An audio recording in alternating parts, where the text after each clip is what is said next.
ഇന്നത്തെ വീഡിയോയിലേക്ക് എല്ലാവർക്കും സ്വാഗതം. വിറകെല്ലാം കത്തിച്ചിട്ട് പതിവ് പോലെ തന്നെ അരിയിടാൻ വേണ്ടി വെള്ളം വെച്ചിട്ടുണ്ട്. അപ്പോൾ ഇന്ന് മക്കൾ സ്കൂളിൽ പോകുന്നതിന് മുന്നിലേ തന്നെ വിറകെല്ലാം കത്തിച്ച് അരിയിടാൻ വേണ്ടി നോക്കലാണ്. അവർക്കിന്ന് ചോറ് കൊണ്ടുകൊണ്ട പൂച്ചാണ്ടിരിക്കുന്നു മീൻ മേടിച്ചുകൊണ്ട് വെച്ചിട്ടുണ്ട്. അതാണ് മാലാൻ കിട്ടീനി. മക്കൾക്ക് ഇന്ന് സ്കൂളിൽ വാർഷികമാണ്. അപ്പോൾ അതുകൊണ്ട് ഇന്ന് അവിടെ നിന്നാണ് ഭക്ഷണം, ബിരിയാണി അങ്ങനെ എന്തോ ഉണ്ടെന്ന് തോന്നുന്നു. അതുകൊണ്ട് ഭക്ഷണം കൊണ്ടുപോണ്ട.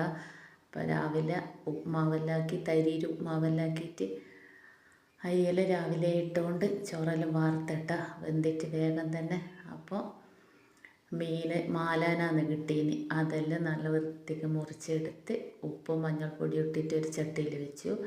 പിന്നെ ഈ മാലാൻ തേങ്ങ അരച്ച് വെച്ചാലാണ് ഇവിടെ എല്ലാവർക്കും ഇഷ്ടം. പൊരിക്കാൻ 2 കഷ്ണം എടുത്ത് വെച്ചിട്ടുണ്ട്. അത് രാത്രി മക്കൾക്ക് പൊരിച്ച് കൊടുക്കാൻ.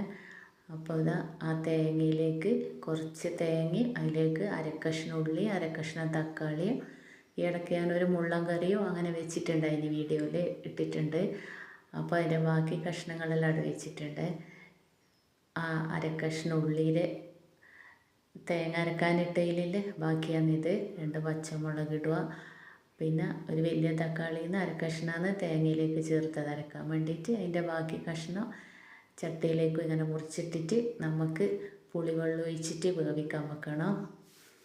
വാളംപുളിയാണ് തേങ്ങ അരച്ച് ചേർക്കുമ്പോൾ ഞാൻ എടുക്കല കേട്ടോ. അപ്പോൾ ഗ്യാസെല്ലാം കത്തിച്ചിട്ട് വേവാൻ വെക്കുക. അപ്പോഴത്തേക്കും നമുക്കിത് അരച്ചെടുക്കാം കേട്ടോ. അതിലേക്ക് 2-3 അല്ലി വെളുത്തുള്ളിയും കൂടി ഇട്ടിട്ടുണ്ട്. അവെല്ലാം കൂടി ഒരുമിച്ചിട്ട് അരിച്ചിട്ടുണ്ടാക്കുമ്പോഴല്ലേ അങ്ങനെ ഒന്ന് മീൻകറി ഉണ്ടാക്കി നോക്കട്ടെ. എല്ലാവരും ഭയങ്കര ടേസ്റ്റ് ഉണ്ട് കേട്ടോ. അപ്പോൾ അതിലേക്ക് കുറച്ച് മഞ്ഞൾപ്പൊടിയും 2 സ്പൂൺ മുളക് പൊടിയും ഇട്ട് കൊടുത്തിട്ടാണ് അരക്കേണ്ടത്. നല്ലപോലെ അരച്ചെടുത്തിട്ട് ഇതിലേക്ക് ഒഴിച്ച് കൊടുത്തിട്ടുണ്ട്. ഈ തക്കാളി, ഉള്ളി, പച്ചമുളക്, ഇഞ്ചിയെല്ലാം വേവിക്കാൻ വെച്ചതിൽ അപ്പോൾ അതും അങ്ങനെ തിളച്ച് വന്നിട്ടുണ്ട്. അരവില്ലേ അത് നല്ലപോലെ തിളച്ചിട്ടുണ്ട്. അപ്പം നമുക്ക് കയ്യിലുണ്ടെല്ലാം ഒന്നിങ്ങനെ ഇളക്കി കൊടുത്തതിന് ശേഷം മീനിൻ്റെ കഷ്ണങ്ങൾ ഇട്ട് കൊടുക്കട്ടോ. ഈ മാലാന്, മുള്ളന് എല്ലാം ഞാൻ ഇങ്ങനെ ആയതിന് ശേഷമാണ് തിളച്ചതിന് ശേഷം ഇട്ട് കൊടുക്കുക. അല്ലെങ്കിൽ ഞാൻ അലിഞ്ഞു പോകും വേഗം. ആദ്യം തന്നെ ഇട്ട് കൊടുത്താൽ അപ്പോൾ ഒന്ന് മീൻ പൊട്ടാണ്ട് ഇളക്കി കൊടുത്തിട്ട് നല്ലപോലെ വേവിട്ട് ഉപ്പെല്ലാം ഒന്ന് നോക്കിയിട്ട് ഉപ്പൊന്നും ഇല്ലെങ്കിൽ നമുക്ക് ഇട്ട് കൊടുക്കാം.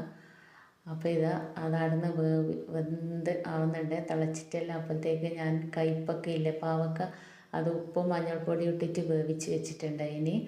അപ്പോൾ അതിലേക്ക് ഉള്ളി പച്ചമുളകും എണ്ണയിലിട്ട് വഴറ്റിയിട്ട് ഈ കയ്പക്കേനെ അതിലേക്ക് ഇട്ടിട്ട് നല്ലോണം ഇങ്ങനെ മെഴുക്ക് വരട്ടി പോലെ ആക്കി എടുക്കാനാണേ. അപ്പോൾ ഇതാ നല്ല മീൻകറി എല്ലാം വാങ്ങി വെച്ചിട്ടുണ്ട്. നല്ല അടിപൊളി മീൻകറി ആയിട്ടുണ്ട് കേട്ടോ. ടേസ്റ്റ് നോക്കീന്. അപ്പോൾ അതിലേക്ക് ഉള്ളി കറിവേപ്പിലയും കൂടിയിട്ടൊന്ന് കാച്ചി വയ്ക്കാൻ വേണ്ടിയിട്ടാണ്. നമ്മൾ ഈ മീനിൽ കടു വറുത്തിടൂല. മുളകിട്ട് വെക്കുന്നതിൽ ഇടും, കുടംപുളിയെല്ലാം ഇട്ട് വെക്കുന്നതിൽ ഉലുവയെല്ലാം ഇടും, ഇതിലിടൂല തേങ്ങ അരക്കുന്നതിൽ. അപ്പോൾ ഉള്ളിയും കൂടെ കാച്ചി വെച്ചിട്ടുണ്ട് കേട്ടോ. എപ്പോഴും അങ്ങനത്തെ ഒരു വീഡിയോ എനിക്ക് കിട്ടൂല. അപ്പോൾ അത് എടുക്കാൻ വിട്ടുപോയേ. അപ്പോൾ ഇതാ കറിയും ഒരു ഉപ്പേരിയും, കൊടവരിക്ക ഉപ്പേരിയാണ്, കയ്പക്ക ഉപ്പേരിയെല്ലാം കൂട്ടി ചോറിനട്ടെ. നാളെ നല്ല വിശേഷമായിട്ട് കാണാം. ബൈ.